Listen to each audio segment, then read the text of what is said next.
Hi, Coach. How you doing? Good, Cheryl. How are you? Good, good. Matt, yesterday the NFL came out with the new protocols for COVID. And now that you have this camp over with and you got training camp in several weeks, how many players do you think is going to take this new protocols and get vaccinated? Yeah, Cheryl. I don't know exactly. I know our trainer has all the exact numbers. I would say this: what we've done this entire time with the vaccination is we've really educated and encouraged them as much as we can. And I think encouraged our players would kind of agree in a big way that we hit it every day, and we educate the why part behind it, and that's all we can do. I would say.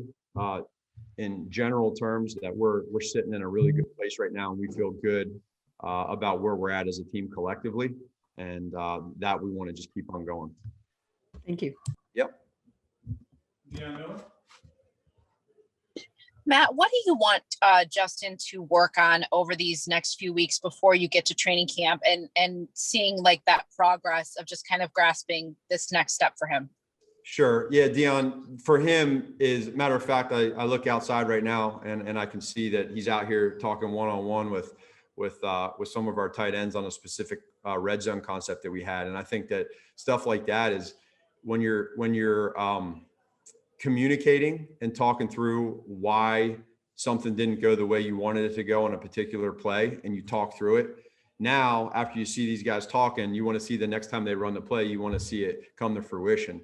And that's the steady incremental improvement that he can have, and you learn timing. And so probably the tempo in and out of the huddle, the play results, and then being able to bounce back from any type of good and bad play.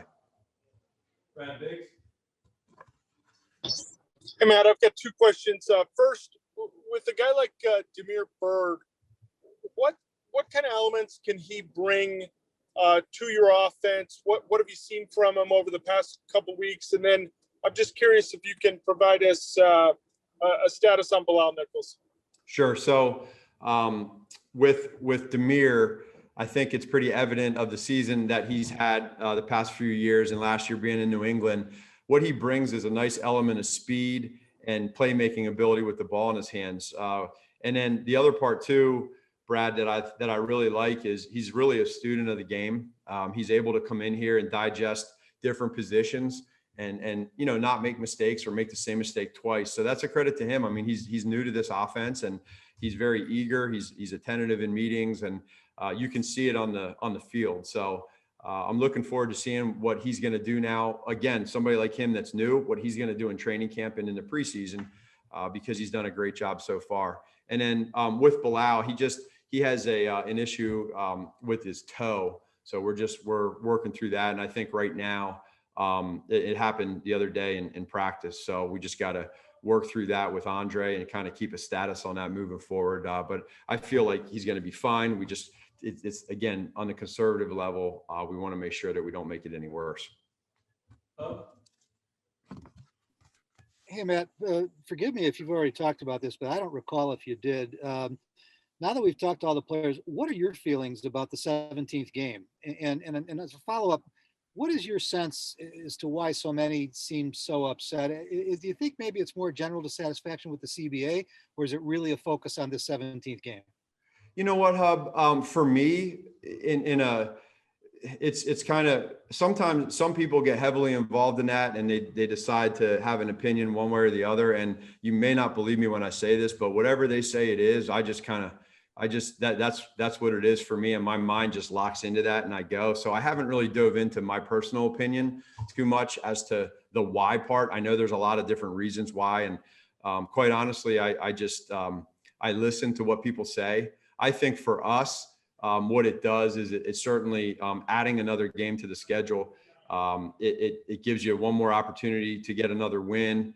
It gives you one more opportunity to make sure that you now just got to stretch the season out practice-wise.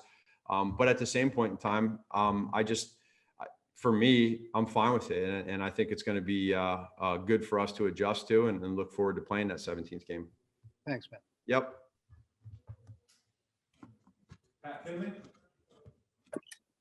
Matt, you've talked to us about Justin getting in and out of the huddle, calling plays, that sort of building block stuff. But were you able to learn anything this week about, what he's like with the ball in his hand after the snap, after the reads, in the wide vision and all that sort of stuff? Yeah, I was. I think for him, you start to see that there's some throws that we knew going into it from his college tape that he throws better than others. And then we want to work on some of those areas of his weaknesses and try to improve those and figure out whether it's with flip fundamentally post snap with his footwork, with whether it's his mechanics when he's outside the pocket, or even whether it's post snap pat with a read that he makes post snap vision. Like today, it was a great teaching tool for him on the interception that he threw. Like in practice, when you do that, you're excited that happens, because what these guys do and what he'll do is he'll learn off of that, and he probably won't ever do that again. And so for us, was that the 57? Was that the pick? Yeah. Right.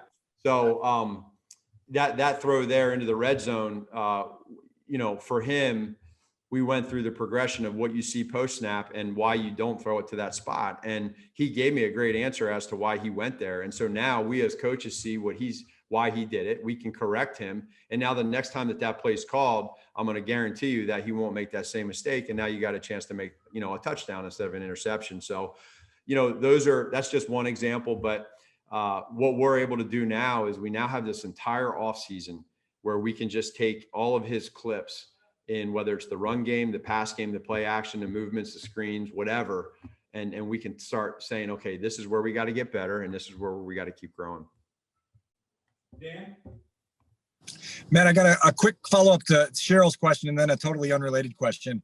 On the vaccine topic, when you talk to guys, are you able to understand why there is a widespread resistance seemingly across the league to players getting it? So I would say this, and I don't talk about the league as I do just for me in general, is any way you look at this, we all have an opinion. We all have a belief of what we want to do. So I start there.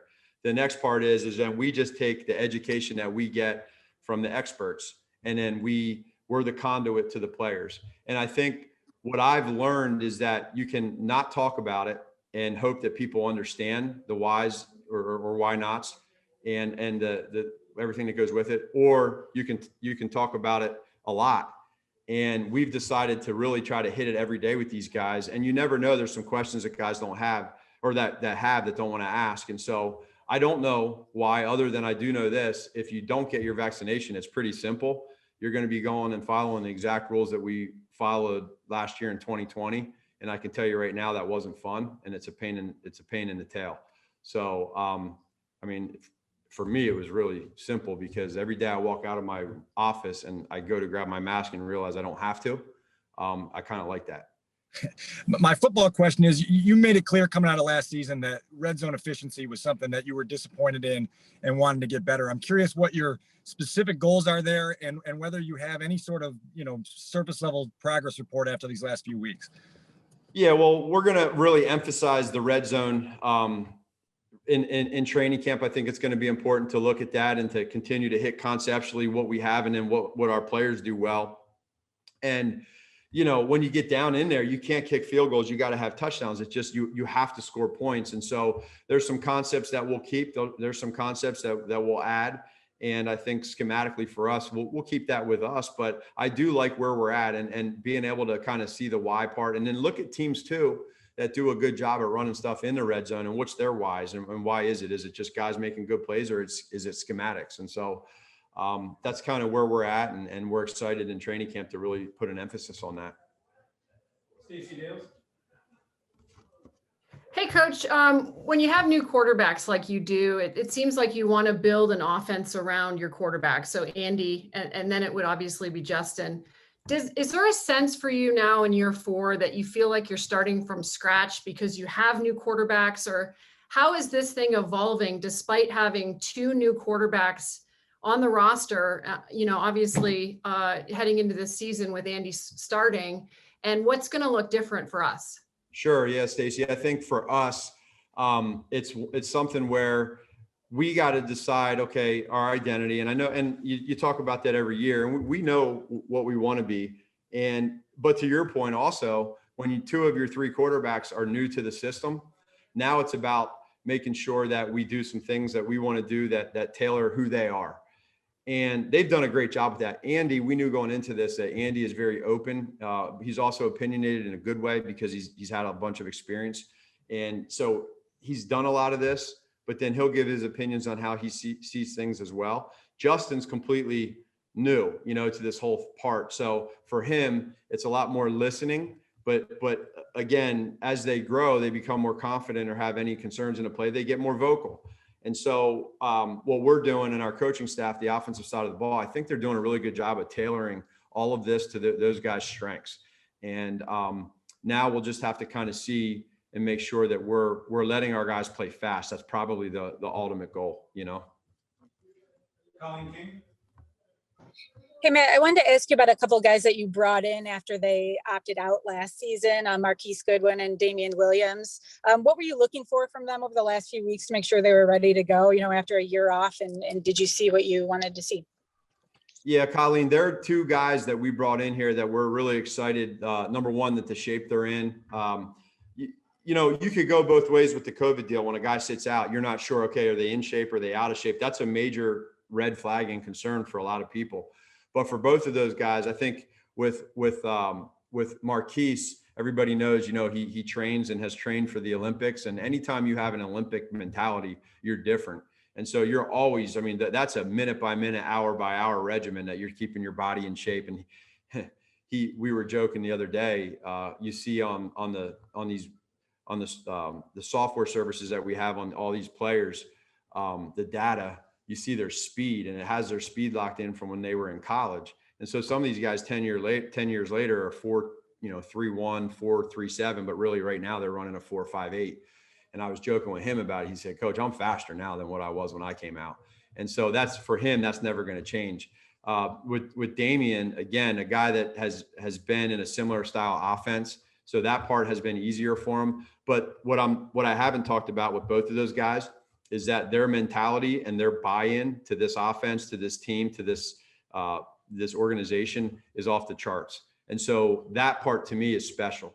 And they're great leaders, and we're really excited to see what they do moving forward. You got time for one more quick, Adam Johns? Hey, Matt, when Justin flashes, when his talent flashes in these settings, whether it's that touchdown pass to Ryan Alday or scrambling and hitting Cole in the back of the end zone, like, how do you keep that in context internally, whether it's now in minicamp or later in training camp? And then maybe how does that affect how the plan changes for him in terms of challenging him within that plan? Yeah, when somebody can use their legs and has the speed that he has, that's a weapon. And any defensive coordinator that sees that, and he's kind of on another level, because there's like the 4.6 number, and then there's the 4.4 number. And when you're 4.4, that's on another level, and you're going to outrun anybody really that's on that field. And so that scares defensive coordinators. The stuff that you're seeing when he scrambles or makes a throw on the run, whether it's 7-on-7 or in team, again, these guys on defense are taught, do not get around any of these quarterbacks. There's a halo, so they pull off a lot, or there's drop eight, or there's something going on. So that's good for us to work the drill. But, that's what he's done. He's done that. He's made plays. And now what we got to do is say, how do we use that? And I think Justin would tell you that one of the things that he does is he tries to be a quarterback first and then use his legs when he has to. And sometimes for us as coaches, you would think a lot of guys like that want to run, but for us, it's the opposite. We're going to tell them, hey, if you get a chance to run, because you're special with your legs. And so just as he's running on the field, a lot of these guys right now in practice are taking off, and they're ready to get out of here and leave camp and get back for training camp. And we talked about them vamoosing out of here. So I'm excited to see, and I told them to just be careful. So.